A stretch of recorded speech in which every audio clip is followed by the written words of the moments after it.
உலைக்களம் நேயர்களுக்கு வணக்கம். இடையில ஒரு 2 வாரமா ஒன்றும் வீடியோ போட முடியல. இன்றைய வீடியோ போடுறதுக்கு முன்னாடி நம்முடைய சேனலை நண்பர்கள் சப்ஸ்கிரைப் பண்ணுங்க, உங்களுடைய ஆதரவை தொடர்ந்து கொடுங்க. இன்னைக்கு நாம் வீடியோவில் பேச இருக்கிற ஒரு செய்தி, கடந்த 15ஆம் தேதி குடியரசு, அதாவது விடுதலை நாள் விழா, சுதந்திர தின கொண்டாட்டத்தில் மோடி பேசிய ஒரு முக்கியமான செய்தி பற்றி தான். அதாவது மோடி என்ன பேசியிருக்கிறார்னா, இந்தியாவில் ஆயுதம் தாங்கிய நக்சல்களை நாங்கள் முழுமையாக ஒடுக்கிட்டோம், இல்லாமல் பண்ணிட்டோம், எலிமினேட் பண்ணிட்டோம். ஆனால் வேற ஒரு நக்சலைட்டுகளுடைய அபாயம் இருக்குது, அதை அடையாளம் கண்டு அவங்கள தனிமைப்படுத்தணும், அவங்கள ஐடென்டிஃபை பண்ணி ஐசோலேட் பண்ணணும் அப்படின்னு சொல்லியிருக்கிறாரு. அது யாரு, என்ன நக்சல்? ஏற்கனவே என்ன பேசினாங்கன்னு சொன்னால், நகர்ப்புறங்களில் இருக்கக்கூடிய அறிவுஜீவிகளை அர்பன் நக்சல்ஸ், நகர்ப்புற நக்சல்கள்னு அவர் பேர் சூட்டினார். அதில் குறிப்பாக பீமா கோரேகான் வழக்கில் கைது செய்யப்பட்ட பல அறிஞர்கள், இந்தியாவுடைய தலை சிறந்த அறிஞர்கள், வரவர் ராவ், இன்னும் அதுபோல் ஏராளமான தோழர்கள், பரத்வாஜ், சுதா பரத்வாஜ், அப்படின்லாம் நிறைய பேர் கைது செய்து பலரும் சிறையில், இன்னும் கூட சில பேர் சிறையில் இருக்கிறாங்க. அதுபோல அறிவாளிகளை, அறிவுத்துறையினரை, குறிப்பாக பிஜேபி ஆர்எஸ்எஸ்னுடைய மதவாத அரசியலை, இந்தியாவினுடைய பன்முகத்தன்மையை நிராகரிக்கின்ற இந்த இந்து ராஷ்டிர கனவை கையில் வச்சுக்கிட்டு ஆட்சி நடத்துகிற இவர்களை விமர்சிக்கின்ற எல்லாரையும் அவர்கள் என்ன பேர் சொன்னாங்கன்னு சொன்னால், நகர்ப்புற நக்சல்கள்னு சொன்னாங்க. இப்போ அது ஒன்றும் பெருசாக எடுபடலை. இப்போ புதுசாக ஒரு வார்த்தையை கண்டுபிடிச்சிருக்காரு, அதுதான் திமாகி நக்சல். அது என்ன திமாகி நக்சல்? அவர் சொல்றது என்னன்னா, ஆயுதம் வச்சிருக்கிறவனெல்லாம் எல்லாம் க்ளோஸ் பண்ணிட்டோம், எல்லாத்தையும் சரண்டர் ஆக்க வச்சுட்டோம். ஆனால் இந்த திமாகி நக்சல்கள் தான் இப்போ ஒரு பெரிய ஆபத்தாக இருக்குது. அவங்கள அடையாளம் கண்டு அவர்களை தனிமைப்படுத்தணும், ஐசோலேட் பண்ணணும்னு அவர் சொல்லும் பொழுதே அதுக்குள்ள ஒரு பொருள் ஒளிஞ்சிருக்குது. அவர் ஐசோலேட் பண்ணுறதுங்கிறதுக்குள்ள எலிமினேட் பண்ணுறதுங்கிறது, அதாவது தீர்த்து கட்டுவது என்பதையும் உள்ளார்ந்த நோக்கமாக வச்சுக்கிட்டு தான் அவர் பேசியிருக்கிறாங்கிறத நம்ம எளிதாக புரிந்து கொள்ள முடியும். ஆனால் யார் இந்த திமாகி நக்சல்ஸ்? திமாகி அப்படிங்கிற இந்தி சொல்லுக்கு மூளைன்னு அர்த்தம். ஆனால் நம்ம பத்திரிகைகளெல்லாம் என்ன எழுதுறாங்க அப்படின்னு சொன்னால், திமாகி நக்சல்னு சொன்னால் அறிவாளி, இன்டலெக்சுவல் நக்சல்ஸ், அறிவாளி நக்சல், அல்லது ஐடியாலஜிக்கல் நக்சல்ஸ், அல்லது கோட்பாட்டு நக்சலைட்டுகள் என்று பொதுவாக பத்திரிகைகளில் எழுதுறாங்க. ஆனால் திமாகி என்கிற சொல்லுக்கு மூளை என்பது பொருள். அப்போ மோடி என்ன நினைக்கிறாருன்னு சொன்னால், மூளை இருக்கிறவனையெல்லாம் நக்சல்னு சொல்லலை. யார் நியாயமாக நேர்மையாக இந்த நாட்டில் இருக்கக்கூடிய அடிப்படை உழைக்கும் மக்களுக்கு ஆதரவாக பேசுகிறார்களோ, யார் இந்த ஆட்சியின் கொடூர மக்கள் விரோதத்தன்மையை அம்பலப்படுத்தி பேசுகிறார்களோ, யார் இந்த ஆட்சியின் ஏகாதிபத்திய அமெரிக்காவினுடைய அடிவருடித்தனத்தை அமலப்படுத்தி பேசுகிறார்களோ, அவர்களெல்லாம், சிந்திக்கிறவர்களெல்லாம் ஒரு நக்சலைட்டுன்னு சொல்றாரு. அதாவது பிஜேபிக்கு அள்ளக்கைகளா இருக்கிறவங்களை பத்தி அவர் ஒன்றும் கவலை இல்லை. ஆனால் இதற்கு எதிராக உண்மையான தேசப்பற்றோடு சிந்திக்கிறவர்களை அவர்கள் திமாகி நக்சல், அறிவாளி நக்சல்கள், அல்லது மூளையுள்ள நக்சல்கள் என்று அவர் பேசுகிறார். இப்போ உடனே இந்த பேச்சு பேசின பிறகு பலரும் அதை எதிர்த்தார்கள். இது ரொம்ப ஆபத்தானது, இது எதிர்கட்சிகளை ஒடுக்குவதற்காகத்தான் மோடி இப்படி பேசுறான்னு சொல்லிட்டு. அதுக்கு உடனே ஒன்றிய அமைச்சராக இருக்கிற கிரண் ரிஜிஜு என்ன பேசினான்னு சொன்னால், அப்படியெல்லாம் நாங்கள் எதிர்கட்சிகளை ஒடுக்குவதற்காகவெல்லாம் நாங்கள் இல்லை, இது ஒரு அரசாங்கத்துக்கு எதிராக பேசக்கூடிய, அல்லது மாவோயிஸ்டுகளை ஆதரிக்கக்கூடியவர்கள், அல்லது 370 அரசியல் சட்டப்பிரிவு 370 படி காஷ்மீருக்கு அளிக்கப்பட்டிருக்கிற சிறப்பு அந்தஸ்தை ஆதரிப்பவர்கள், அதாவது காஷ்மீர் மக்களுடைய உரிமையை ஆதரிப்பவர்கள், அதே போல இஸ்லாமிய தீவிரவாதிகளை ஆதரிப்பவர்கள், இவங்களைத்தான் நாங்கள் திமாகி நக்சல் அல்லது இன்டலெக்சுவல் நக்சல் சொல்லுமே தவிர எதிர்கட்சிகளை நாங்கள் சொல்லலை அப்படின்னு அவர் விளக்கம் கொடுத்துருக்கிறார். ஆனால் மோடி இந்த விளக்கத்தை எல்லாம் கொடுக்கவே இல்லை. அதுக்கப்புறம் பார்த்தீங்கன்னா, சுதான்ஷு திரிவேதி அப்படிங்கிற ஒரு நாடாளுமன்ற உறுப்பினர், பிஜேபியினுடைய தலைமை செய்தி தொடர்பாளர், சீஃப் ஸ்போக்ஸ் பர்சன், அவர் என்ன சொல்லியிருக்கிறான்னு சொன்னால், யாரெல்லாம் இந்தியாவினுடைய முன்னேற்றத்திற்கு எதிராக பேசுகிறார்களோ, யார் இந்த நாட்டினுடைய முன்னேற்றத்திற்காக கொண்டு வரப்படுகின்ற அடிப்படை கட்டமைப்பு வசதிகளை எல்லாம் சுற்றுச்சூழல் அழிவு என்கிற காரணம் சொல்லி எதிர்க்கிறார்களோ அவர்களைத்தான் நாங்கள் திமாகி நக்சல்னு சொல்லணுமே தவிர எல்லாரையும் நாங்கள் சொல்லலை. அதே போல் நக்சலைட்டுகளை ஆதரிப்பவர்கள் இது மாதிரி லஷ்கர் இ தொய்பா, ஜெய்ஷ் இ முகமது, இதுபோல இஸ்லாமிய தீவிரவாதிகளை ஆதரிப்பவர்கள் இவர்களைத்தான் நாங்கள் சொல்லுகிறோம் என்று சொல்லுகிறார். என்ன பிரச்சனைன்னா, தீவிரவாதத்தையோ அல்லது லஷ்கர் இ தொய்பாவையோ அல்லது மற்ற மற்ற இஸ்லாமிய தீவிரவாத அமைப்புகளையோ ஆதரிக்கக்கூடியவர்கள் யாருமே இங்கே இல்லை, கிடையாது. நீ சட்டத்தின் ஆட்சின்னு சொல்றனா சட்டப்படி எல்லாத்தையும் செய். ஆகவே அவதூறுகளை பரப்பி சட்டத்திற்கு புறம்பான முறையில் யாரையும் அடக்கி ஒடுக்கக்கூடாது என்றுதான் பலரும் பேசுகிறார்களே தவிர இந்த இஸ்லாமிய தீவிரவாத அமைப்புகளை யாரும் ஆதரித்து பேசுவதில்லை என்பது ஒரு உண்மை. ஆனால் அவங்க என்ன சொல்றாங்கன்னா, புது கதை விடுறாங்க. இஸ்லாமிய தீவிரவாதிகளை ஆதரிக்கக்கூடியவர்கள் எல்லாம் இங்கே இருக்கிறார்கள், நியாயத்தை பேசினா தீவிரவாதி ஆதரிக்கிறேங்கிறது தான் மோடியினுடைய குற்றச்சாட்டு.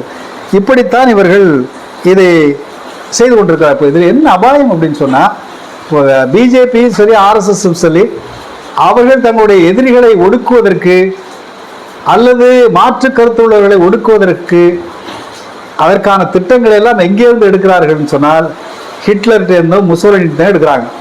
இதே ஹிட்லர் தான் ஒரு காலத்தில் இந்த மாதிரி அறிவுத்துறையினரை ஒடுக்குவதற்கு ஒரு ரகசிய போலீஸ் படையை ஒன்று வச்சுருந்தான். அதுக்கு கெஸ்டப்போ என்று ஒரு பேர், ரகசியமாக செயல்படுவாங்க. இந்த மாதிரி நியாயத்தை பேசுகின்ற அறிவாளிகளையே தனியாக பிடிச்சிட்டு போய் கொள்வது அவங்களுடைய வேலை. இப்போ அதே மாதிரி ஒரு வேலையை செய்வதற்கான முகாந்திரத்தை உருவாக்குவதற்கு தான் இவர் திமாகி நக்சல்ஸ், இந்தியாவினுடைய வளர்ச்சிக்கு தடையாக இருக்கக்கூடிய நகர்ப்புற நக்சல்கள் என்று முன்னாடி சொன்னவங்களை இப்போ சித்தாந்த ரீதியான அறிவுத்துறை நக்சல்கள் என்று ஒரு புது பெயரை கொடுத்து எல்லா விதமான மாற்று கருத்துக்களையும் தீவிரமாக ஒடுக்குவதற்கு ஒரு நியாயத்தை தேடுவதற்கு தான் சுதந்திர தினத்தில் மோடி இந்த மாதிரி பேசியிருக்கிறாருங்கிறது நாம் எளிதில் புரிந்து கொள்ளக்கூடிய ஒரு உண்மை. அதை இன்னும் சிலரும் பேச தொடங்கி இருக்கிறார்கள். இப்போ அண்மையில் ஒரு செய்தியை பார்த்தேன். பிரதம மந்திரியினுடைய பொருளாதார ஆலோசனை குழுவில் இருக்கக்கூடிய சௌரவ் வல்லப் என்கிற ஒரு பேராசிரியர் என்ன சொல்லியிருக்கிறான்னு சொன்னால், இந்தியா வளர்கின்ற பொருளாதாரம்னு எல்லாரும் சொல்லும் பொழுது ராகுல் காந்தி இது செத்த பொருளாதாரம், டெட் எக்கானமி அப்படின்னு சொல்றாரு. இது எவ்வளவு பெரிய தேசத்துக்கு விரோதமான பார்வை. அப்போ இந்த மாதிரி நிறைய இந்தியாவினுடைய வளர்ச்சி திட்டங்களுக்கு எதிராக பேசுகிறதெல்லாம் ரொம்ப ஆபத்தானது. அதையெல்லாம் நாம் தீவிரமாக அமல்படுத்தி ஒடுக்கணும் என்று மோடியினுடைய பேச்சுக்கு வக்காலத்து வாங்கி பேசியிருக்கிறார். அப்போ மோடி பேசுறது மட்டும் இல்லை, அமித்ஷா பேசுறது மட்டும் இல்லை, செய்யறது மட்டும் இல்லை, மோடியினுடைய ஆலோசனை குழுவில் இருக்கக்கூடியவர்களும் கூட இந்த மாதிரி மாற்று கருத்து உள்ளவர்களை ஒடுக்குவதை நியாயப்படுத்துகின்ற வேலையை இவர்கள் செய்கிறார்கள் என்பதுதான் நாம் பார்க்க வேண்டியது. இப்போ முக்கியமாக நம்ம பார்க்க வேண்டியதுன்னு சொன்னால், இதை பீமா கோரேகான் வழக்கில் கைது செய்து போட்டவர்கள் அத்தனை பேர் மேலேயுமே எந்த விதமான அடிப்படை ஆதாரங்களும் இல்லை என்பது இன்று வரையிலே உறுதியாக இருக்கிறது. ஆனாலும் கூட 6 வருஷம் 7 வருஷம் உள்ள வச்சு வதச்சு மிக கடுமையான போராட்டத்திற்கு இருந்தே வரவர்ராவ் போன்றவர்கள், சுதா பரத்வாஜ் போன்றவர்கள் எல்லாம் பிணையில வெளியில் வந்திருக்காங்க. இன்னும் சில பேர் பிணையில வராமல் இருக்கிறாங்க. இப்போ உமர் காலித், ஷர்ஜில் இமாம் இவர்களெல்லாம் டெல்லி கலவரத்தை தூண்டினார்கள் என்று ஒரு பொய் குற்றச்சாட்டை வைத்து இன்றைக்கு பிஜேபியினுடைய மோடியினுடைய துதிபாடிகளாக இருக்கக்கூடிய உச்சநீதிமன்ற நீதிபதிகளை வைத்துக் கொண்டு இந்த நிமிஷம் 6 வருஷம் ஆச்சு, ஆதாரமே இல்லை, சிறையில் வைத்து ஒடுக்கி கொண்டிருக்கிறார்கள். இன்னொரு பக்கம் பார்த்தீங்கன்னு சொன்னால் இந்தியாவில் ஜனநாயகம் இருக்குது, பேச்சுரிமை இருக்குது என்றெல்லாம் வெளியில் பில்டப் பண்ணுற வேலையெல்லாம் அது ஒரு பக்கம் நடக்குது. இப்படி பயங்கரவாதிகளை ஆதரிப்பதாக ஒரு பொய்யான குற்றச்சாட்டை வைத்து அறிவுத்துறையை ஒடுக்குவதற்குத்தான் இவர்கள் இந்த வேலையை செய்கிறார்கள் என்பதைத்தான் நாம் புரிஞ்சுக்கணும். இப்போ இன்னொரு முக்கியமான விஷயம் என்னன்னா, இப்போ கடந்த ஜூலை மாதத்தில் டெல்லியில் நடந்த இந்த கரப்பான் பூச்சி ஜனதா கட்சி ஏற்பாடு செய்து நடத்திய அந்த போராட்டம் இருக்கு இல்லையா, அது ஒரு மிகப்பெரிய அளவுக்கு ஒரு நெருக்கடியை உருவாக்கியது. என்ன நெருக்கடி அப்படின்னு சொன்னால், தர்மேந்திர பிரதான் பதவி விலகியே தீர வேண்டும் என்கிற ஒரு கோஷம் முதன்மையாக வெளியில் வந்தது. அது நாடு முழுவதுமான ஆதரவையும் பெற்றது. அந்த சூழ்நிலையில் தர்மேந்திர பிரதான் ராஜினாமா செய்வது என்பது இயலாது என்கிற சூழ்நிலை அதிகரிக்க அவர்கள் தங்களுடைய கோரிக்கையை மாற்றுகிறார்கள். மோடியே ராஜினாமா பண்ணணும் அப்படின்னு கோரிக்கையை மாற்றினாங்க. அப்பதான் என்ன ஆச்சுன்னா மோடிக்கு ஒரு லேசான அச்சம் வந்தது. ஐயா அடுத்து நம்ம தலையில கை வைப்பாங்க போல் இருக்கு, அதுக்குள்ள தர்மேந்திர பிரதானை காவு கொடுத்துடலான்னு தர்மேந்திர பிரதானை பதவி விலக செய்தார்கள். அப்போ இப்போ மோடிக்கு ஒரு அச்சம் வந்திருக்கிறது. இந்தியாவில் இருக்கக்கூடிய இளைஞர்கள் கட்சி ஜாதி மத வேறுபாடு இல்லாமல் இந்த அரசின் மக்கள் விரோத திட்டங்களுக்கு எதிராக அல்லது ஏராளமாக செலவு பண்ணி படிச்சுட்டு வேலை கிடைக்காம திண்டாடுகின்ற மக்கள், இன்னும் போட்டித் தேர்வுக்கு கஷ்டப்பட்டு படிக்கிறவன் கிட்டே நெருங்க முடியாத அளவுக்கு தேர்வுகளில் நடக்கக்கூடிய ஏராளமான ஊழல்கள், இவையெல்லாம் இளைஞர்கள் மத்தியில் ஒரு பெரிய தாக்கத்தை ஏற்படுத்தி இருக்கிறது. ஊழல் என்பது இன்னொரு பெரிய பிரச்சனை, அது ஊழல்கள் தனியாக கூட பேசலாம். அப்போ இப்படி மிகப்பெரிய அளவுக்கு வேலையில்லா திண்டாட்டம், தேர்வு முறைகேடுகள் என்ற இந்த பிரச்சனை எல்லாம் இளைஞர்களை கோபப்படுத்தி இருக்கிறது. அந்த கோபம் வேறு விதமாக வெடித்தால் பங்களாதேஷிலேயோ இலங்கையிலேயோ அல்லது நேபாளத்திலேயோ நடந்தது போல ஆட்சியாளர்கள் வெளியேற வேண்டுமோ என்கிற அளவுக்கு நிலைமை போயிருமோங்கிற அச்சம் மோடிக்கு வந்திருக்கு. அதனால தான் அதெல்லாம் திசை திருப்புவதற்கும் மடை மாற்றுவதற்கும் 2047 இந்தியாவை வளர்ந்த நாடாக்குவோம் என்று ஒரு வெற்று கோஷத்தை திரும்ப திரும்ப அவர்கள் பேசிக் கொண்டிருக்கிறார்கள். 2047 நாங்கள் 5 டிரில்லியன் பொருளாதாரமாக, 3வது பொருளாதாரம், 2வது பொருளாதாரம் இன்று எதிர்கால ஒரு கனவை விதைத்து அந்த கனவுல எல்லாரையும் மயக்கி தங்களுடைய ஆட்சியை நீடித்துக் கொள்ளலாம், தங்களுடைய கார்பரேட் அதானி அம்பானியினுடைய அடியாள் ஆட்சியை நீடித்துக் கொள்ளலாம் என்று நினைக்கிறார்கள். நண்பர்களே, இப்போ அண்மையிலே உலக வங்கியினுடைய ஆய்வின் அடிப்படையில் ஒரு செய்தி வந்திருக்கிறது. இந்தியாவில் இருக்கக்கூடிய கார்பரேட் நிறுவனங்களுடைய வருமானத்தில், கார்பரேட் ஏர்னிங்ஸ், கார்பரேட்டருடைய வருமானத்தில் 60% வருமானத்தை இந்தியாவில் இருக்கக்கூடிய ஒரு 5 குடும்பங்கள் கைப்பற்றிக் கொள்கின்றன. அதாவது அதானி, அம்பானி, அதாவது ஓபி ஜிண்டால், டாடா, மகேந்திரா, இந்த 5 குடும்பங்கள் தான் 60% வருமானத்தை கையில் வைத்திருக்கிறார்கள். அப்படின்னா அந்த 5 நிறுவனங்கள் தான் இந்தியாவினுடைய பொருளாதாரத்தை கட்டுப்படுத்துகின்ற அளவுக்கு அவர்கள் வளர்ந்திருக்கிறார்கள் என்பதுதான் உண்மை. அதன் பொருள் என்னன்னா மற்ற போட்டியாளர்கள் எல்லாம் ஒழித்திருக்கிறார்கள் என்பதுதான். இப்படிப்பட்ட ஒரு சூழ்நிலையில வளர்ச்சி என்கிற பெயரால் இவர்கள் நடத்துகின்ற இந்த கார்பரேட் கொள்ளை, இந்தியாவினுடைய இயற்கை வளங்களை கார்பரேட் முதலாளிகளுக்கு தாரை வார்ப்பது, இந்தியாவில் இருக்கக்கூடிய சுற்றுச்சூழல் அழிந்தாலும் பரவாயில்லை, கார்பரேட் முதலாளிகளுடைய லாபம் குறையக்கூடாது என்று இவர்கள் நடத்துகின்ற இந்த தேச விரோத பொருளாதார கொள்கை. இன்னொரு பக்கம் ராமர் பேரை சொல்லி இந்தியா முழுவதும் மத பகைமையை, பிளவை உருவாக்கி இஸ்லாமியர்களுக்கு எதிராக ஒரு பெரிய கொலைவெறியை கட்டவிழ்த்து விட்டு ராமர் கோயிலை கட்டினாங்க. ராமர் கோயில ஏராளமான திருட்டு நடந்திருக்குது, கொள்ளை நடந்திருக்குது. அதுக்கு பதில் சொல்ல முடியல.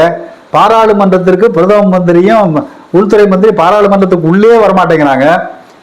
ஆக இவ்வளவு இந்த அளவுக்கு இவர்கள் அஞ்சி நடுங்கி கொண்டிருக்கிறார்கள் என்பதுதான் இன்றைக்கு இருக்கக்கூடிய யதார்த்தம்.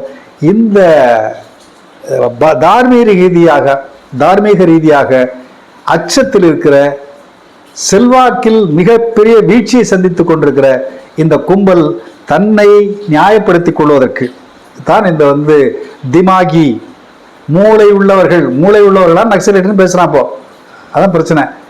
ஆகியவர்கள் RSS காரனுக்கு, பிஜேபி காரனுக்கு எப்போதுமே நேர்மையாக சிந்திக்கின்ற அறிவாளிகளை எந்த காலத்திலும் பிடிக்காது, பாசிஸ்டுகளுக்கு எப்போதுமே பிடிக்காது. அதுதான் இன்றைக்கு இருக்கக்கூடிய நிலைமை. ஆகவே திமாகி நக்சல்களை நாங்கள் அடையாளம் கண்டு தனிமைப்படுத்துவோம் என்று சொல்வது இந்தியாவில் இருக்கக்கூடிய ஜனநாயகவாதிகள், இந்த நாட்டின் உண்மையான தேசபக்தர்கள், இந்த நாட்டில் இருக்கக்கூடிய அடித்தட்டு மக்களினுடைய உரிமைகளுக்காக, சிறுபான்மை மக்களுடைய உரிமைகளுக்காக பேசுகின்றவர்கள், போராடுகிறவர்கள், அல்லது வெளிநாட்டிலிருந்து சில நிதி உதவியை பெற்றுக்கொண்டு இந்த நாட்டில் இருக்கக்கூடிய சாதாரண மக்களுக்கு மருத்துவம், கல்வி போன்ற சேவைகளை செய்பவர்கள், இவர்கள் எல்லாருமே நக்சலைட்டுகள் என்று பெயர் சொல்லி முத்திரை குத்தி ஒடுக்குவதற்கான உரிமையை கோருவதற்கு தான் குடியரசு தினத்தில் இவர் பேசியிருக்கிறார். ஒரே நாடு ஒரே தேர்தல் என்று இவர்கள் இந்து ராஷ்டிரத்தை நிலைநாட்டுவதற்கு, தேசிய இனங்களுடைய உரிமையை பறிப்பதற்கு, மாநிலங்களுடைய அதிகாரத்தை எல்லாம் பறித்து மாநிலங்களை ஒரு நகராட்சியை போல மாற்றி ஒரே இந்தியா என்கிற பெயரில் ஒரு எதேச்சாதிகார ஆட்சியை நிறுவுவதற்குத்தான் இவர்கள் திமாகி நக்சலைட் என்ற ஒரு பூச்சாண்டியை காட்டிக் கொண்டிருக்கிறார்கள். இது மிக மிக ஒரு ஆபத்தான அறிகுறி. இதை இந்த நாட்டில் இருக்கக்கூடிய ஜனநாயக சக்திகள் புரிந்து கொள்ள வேண்டும். நன்றி.